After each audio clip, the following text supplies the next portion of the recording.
So hello and welcome again to the channel. अभी ये इस चैप्टर का जो है पार्ट 2 है। इससे पहले पार्ट 1 आप लोग ज़रूर देख लेना, ठीक है, क्योंकि उसमें मैंने स्वपोषी पोषण पढ़ाया गया है। ये पार्ट 2 है उस चैप्टर का। तो चलो देखो बताता हूँ विषमपोषी पोषण क्या होता है। स्वपोषी पोषण में आप लोगों ने पढ़ा था कि जो जीव जंतु अपने खुद के लिए खाना बना लेते हैं वो स्वपोषी पोषण के अंदर आते हैं। फॉर एग्जाम्पल पेड़ पौधे, इसको मैंने डिटेल में आपको पार्ट 1 में समझा दिया था। अब विषमपोषी पोषण कौन से होता है? देखो विषमपोषी पोषण होता है हम लोग मानव एवं जानवर, ठीक है। हम लोग क्या रहते हैं, दूसरों पर डिपेंड रहते हैं, ठीक है।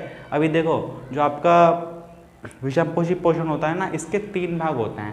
पहला होता है प्राणी संभोजी। देखो प्राणी संभोजी कौन होता है? अब देखो जैसे मैं हूँ, ठीक है। अब मेरे को क्या लगी, मेरे को भूख लगी, मैंने मान लो सेब खा लिया, ठीक है। मेरे को प्यास लगी, मैंने पानी पी लिया, ठीक है। सेम मान लो अगर कोई एक जानवर है, ठीक है, कोई जानवर है, उसको भूख लगी, उसने कुछ मांस खा लिया। तो देखो समझो इस चीज़ को, कोई भी जीव कोई भी अगर ठोस पदार्थ को या तरल पदार्थ को खाता है तो वो किसके अंदर आएगा? प्राणी संभोजी के अंदर आएगा, ठीक है।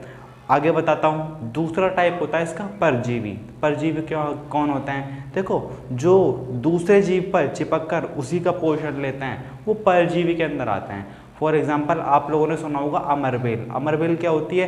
किसी भी दूसरे पेड़ पर लपेट जाती है और वो उस पेड़ का पोषण अपने अंदर लेती है, ठीक है। अगर मान लो जिस पर ये चिपके हुए हैं वो मर जाएगा ना, तो ये परजीवी क्या करेंगे, या तो उसे छोड़ देंगे या साथ में वो भी मर जाएंगे। और लिविंग ऑर्गेनिज्म में आपने देखा होगा जोंक। जोंक क्या करती है? शरीर पे चिपकी होती है और खून चूसती रहती है, ठीक है।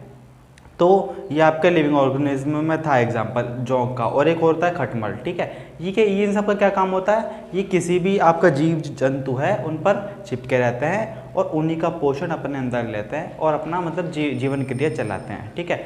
आखिरी और थर्ड टाइप है इसका मृतोपजीवी। मृतोपजीवी में क्या होता है? जो लोग मरे हुए जीवों के शरीर खाते हैं वो किस में आते हैं? वो मृतोपजीवी में आते हैं। फॉर एग्जांपल बाज हो गया और चील हो गई, ये सब क्या करते हैं? ये ना मरे हुए जीव की बॉडी को खाते हैं, ठीक है। आगे इसमें आपको बताऊंगा अमीबा के बारे में। देखो अमीबा में पोषण क्या होता है?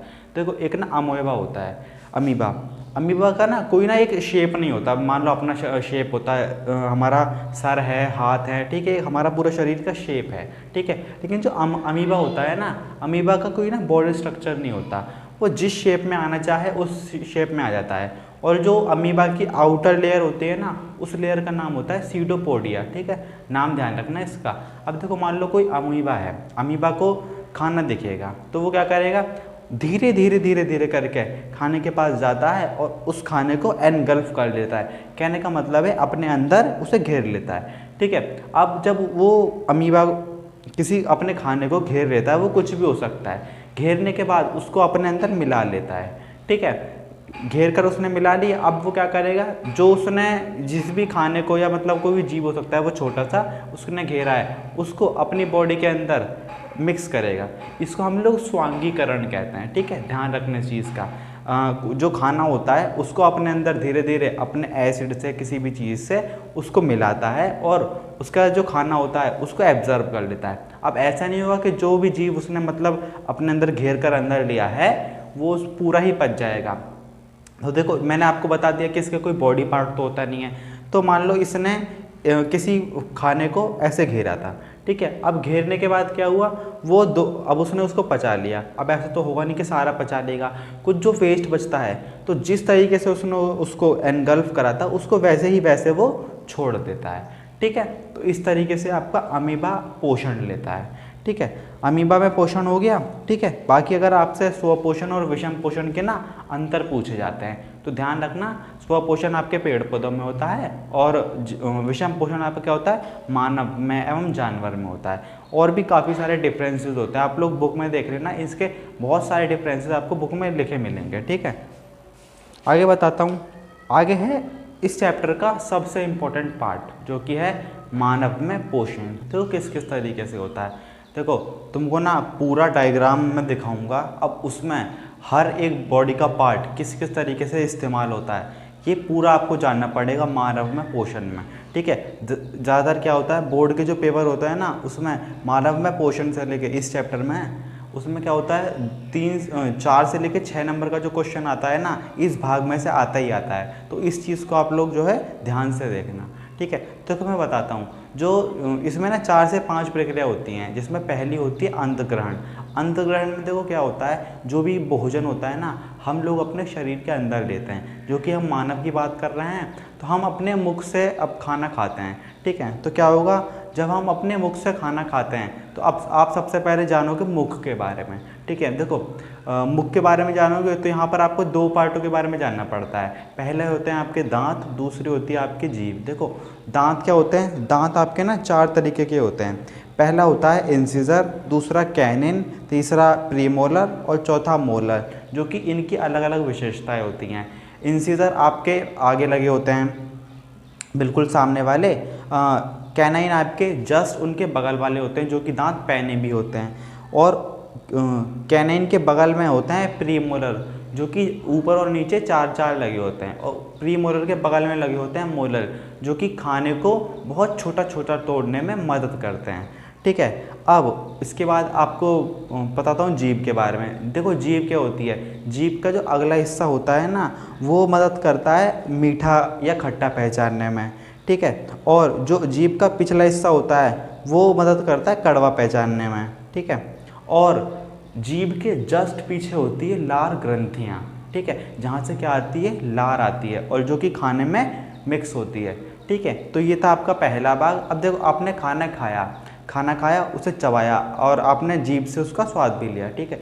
खाना आपने अच्छे से चबाया, उसमें क्या हुई, उसमें आपकी लार ग्रंथियों से लार मिक्स हो गई। अब खाना कहाँ जाएगा, अब खाना जाता है एलिमेंट्री कैनाल, जिसको हम लोग क्या बोलते हैं, आहार नली बोलते हैं, ठीक है। ध्यान रखना इस चीज़ का, कहाँ जाएगा, आहार नली में जाएगा। अब देखो आहार नली से जानने से पहले क्या होता है, हम लोग सांस भी लेते हैं और खाना भी खाते हैं, ठीक है। अब क्या वो उनके लिए अलग अलग नली होती है, नहीं, उनके लिए अलग अलग नली नहीं होती है।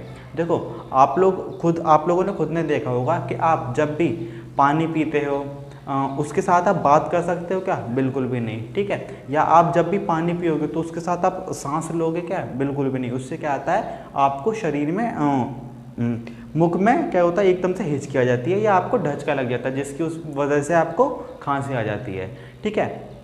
तो क्या होता है, जो भोजन नली होती है ना, वो एक ढक्कन होता है जिसको हम लोग बोलते हैं घाटी ढापन। जब आप लोग खाना खाते हो ना, तो घाटी ढापन बंद कर देती है हवा आने की जगह को, और फिर आप आराम से खाना खाते हो। सेम ऐसा पानी पीते हो। कभी कभी क्या होता है, आप जब हंसते हो या कोई बात कर रहे होते हो, उसकी वजह से हवा अंदर चली जाती है, इसकी वजह से आपको हिचकी या ढचका हम कहते हैं, वो आ जाता है, ठीक है। अब देखो भोजन नली में खाना गया, अब देखो क्या होता है, अब जब आप मान लो आपने खाना खाया, ठीक है। अब अगर वो नली क्या कहती है, अगर उसमें खाना जाता तो खाना एकदम से भी तो नीचे जा सकता पेट में, वो धीरे धीरे की ग्रास नली से आपके पेट में जाता है ना, उस प्रक्रिया को हम कहते हैं क्रमाकुंचन। ध्यान रखना इस नाम को, क्रमाकुंचन, ठीक है। एक्चुअली क्या होता है, आप खाना खाओगे, अभी ये कोई पाइपलाइन या सीवर लाइन थोड़ी है कि एकदम से पानी गया और नीचे एकदम से निकल आया। ये ना स्लो प्रोसेस है। आपने खाना खाया, खाने में सलाइवा यानी कि लार मिक्स हुई, अब वो धीरे धीरे आपके पेट में जाता है। अब देखो पेट में कहाँ पर जाता है, आपको ना पेट का स्ट्रक्चर दिखा रहा हूँ मैं, ठीक है। तो ये कहाँ से जाता है, पेट के कार्डियक भाग यानी कि शुरू के भाग में जाता है। उसमें जैसे कनेक्ट होता है तो वहाँ पर ना यकृत कनेक्ट होता है, ठीक है। वहाँ से उसको उस खाने में जिसमें लार मिक्स हुई होती है, उसमें यहाँ पर जठर रस मिलता है। ध्यान रखना इस बात का, आपके मुख में खाने में कौन सा रस मिलता है, लार मिलती है।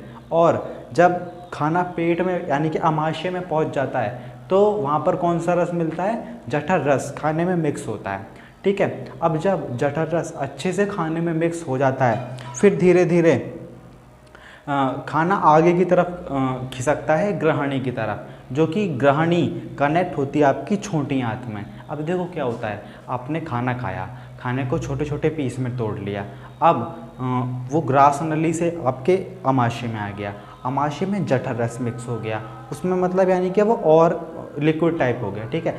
अब यहाँ से ग्रहणी से वो जाएगा स्मॉल इंटेस्टाइन में यानी कि छोटी आंत में। अब छोटी आंत का क्या काम है, छोटी आंत का काम है पचे हुए खाने को अवशोषित करना। सर अवशोषित क्या होता है, अवशोषण क्या होता है? देखो अवशोषण मतलब होता है एब्जर्व करना। आपने देखा है ना, कोई गुदगुदी चीज़ हो या फिर मान लो कोई थर्माकोल हो तो वो पानी को किस तरह एब्जर्व कर लेगा।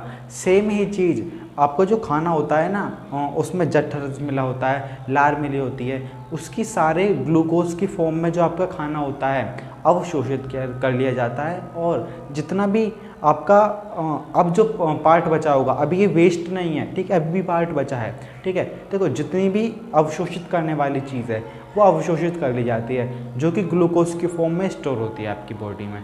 अब ये छोटी आंत कनेक्ट होती है बड़ी आंत से, ठीक है। अब छोटी आंत से खाना जाएगा बड़ी आंत में, जो कि अवशोषित कर लिया गया है, ठीक है। अब बड़ी आंत में पहुंचा। सर अब बड़ी आंत में क्या होगा? देखो बड़ी आंत में बहुत ज़्यादा कार्य नहीं होता है, ज़्यादातर कार्य आपकी छोटी आंत तक खत्म हो चुका होता है। तो सर बड़ी आंत में क्या कार्य होता है? बड़ी आंत में देखो जो आपका ठोस पदार्थ होता है ना, वो एक्चुअली वेस्ट होता है, और जो उसके साथ लिक्विड होती है वो भी वेस्ट होता है। तो जो बड़ी आंत है वो लिक्विड वाले वेस्ट को एब्जर्व कर लेती है और वो इकट्ठा करती है, और जो सॉलिड वेस्ट होता है यानी कि ठोस पदार्थ होता है वो भेज देती है आपकी मलाशय में, ठीक है। तो इस तरीके से आपकी मानव में पाचन चलता है, ठीक है। तो एक बार इसको डिटेल में एक बार बता देता हूँ मैं, ठीक है। जिसमें पहला क्या होता है? अंतर्ग्रहण। अंतर्ग्रहण मतलब खाने को अपने मुख में लेना। मैंने मुख के बारे में आपको सब कुछ बता दिया, जिसमें आपको क्या क्या बताया जाएगा, दांतों के बारे में और जीभ के बारे में और ग्रास नली के बारे में, ठीक है, ध्यान रखना, ठीक है। और अगला क्या होता है? पाचन। पाचन कहाँ पर हुआ था बताओ? देखो खाना आपने खाया, ग्रास नली से गया, फिर ग्रास नली से गया कहाँ पर गया? आपके अमाशय में गया। अमाशय में जाकर कौन सा रस मिलता है? जठर रस मिक्स होता है, ठीक है। जठर रस मिक्स हुआ, फिर जठर रस से कहाँ जाता है? ग्रहणी में। वो ग्रहणी से कनेक्ट होती है आपकी छोटी आंत, ठीक है। अब छोटी आंत में कनेक्ट होती है तो अब सारा पदार्थ जो होता है छोटी आंत में अवशोषित कर लिया जाता है, ठीक है।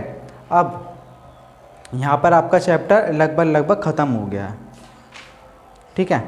अब मैं आपको बताऊंगा इसमें शोषण किस तरह होता है। देखो जिस तरह इंसान खाना खाता है जीवित रहने के लिए, उस तरह इंसान सांस भी तो लेता है। तो देखो इसके ऊपर ना पूरा एक चैप्टर बना हुआ है, इस चैप्टर का नाम है शोषण, जो मैं आगे करवाऊंगा, ठीक है। तो और चैप्टर्स की वीडियोस के लिए चैनल को सब्सक्राइब कर देना।